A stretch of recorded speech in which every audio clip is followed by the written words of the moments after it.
Przepyszna drożdżówka, mięciutka, bardzo delikatna, niezbyt słodka, z dużą ilością nadzienia.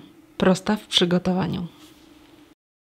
Do misy miksera bądź dużej miski wlej jajka, dodaj rozpuszczone masło, ciepłe mleko, cukier i sól.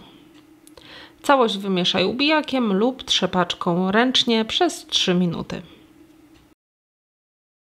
Następnie dodaj mąkę i suche drożdże i ciasto wyrabiaj przez 15 minut na średnich obrotach miksera. To ciasto możesz również wyrobić ręcznie. Do ciasta możesz użyć również drożdży świeżych zamiast suszonych. Dokładne wskazówki odnośnie ilości i tego, jak zrobić rozczyn, znajdziesz w przepisie, a link do przepisu umieszczam pod filmem. Wyrobione ciasto przełóż do miski, przykryj ściereczką i odstaw do wyrastania na 1,5 godziny. W międzyczasie ser biały, żółtko, cukier i ekstrakt waniliowy umieść w misce i zblenduj blenderem ręcznym na gładką, jednolitą masę. Jeśli nie posiadasz blendera ręcznego, możesz ser przetrzeć przez sito. Do drożdżówki wybieraj ser w kostce, tłusty, śmietankowy, dobrej jakości. Sery z wiaderka tutaj się nie sprawdzą, ponieważ są zbyt rzadkie. Białkiem, które pozostanie po żółtku dodanym do sera, możesz posmarować wierzch wyrośniętej drożdżówki. Gdy ciasto wyrośnie, wyjmij je na stolnicę i krótko zagnieć.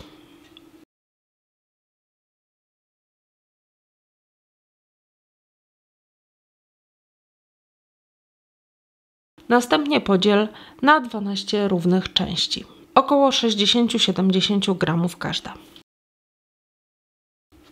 Z każdej części uformuj okrągłą bułeczkę.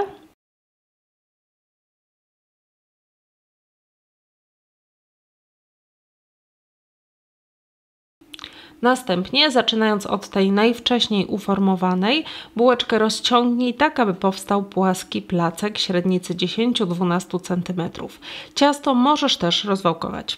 Na środku ułóż pełną łyżkę nadzienia serowego, następnie całość sklej tak, jak skleja się pierożki, zostawiając jakieś 2-3 cm na samej górze niesklejone. Zamiast sera możesz użyć tutaj owoców, również mrożonych, szczegóły w przepisie, a link do przepisu pod filmem. Tak przygotowaną część ciasta ułóż w tortownicy i całość powtarzaj, aż zużyjesz cały farsz i całe ciasto. Uformowane pierożki układaj obok siebie, tak aby utworzyły rozetkę. Gdy ciasto jest gotowe, przykryj je ściereczką i odstaw do ponownego wyrastania na 30 minut. 15 minut przed końcem wyrastania zacznij nagrzewać piekarnik. Gdy ciasto wyrośnie, wierzch posmaruj białkiem pozostałym po żółtku lub, tak jak u mnie, całym jajkiem i posyp rodzynkami. Uwaga, rodzynki muszą być naprawdę bardzo dobrze namoczone, inaczej w trakcie pieczenia zrobią się twarde i gorzkie.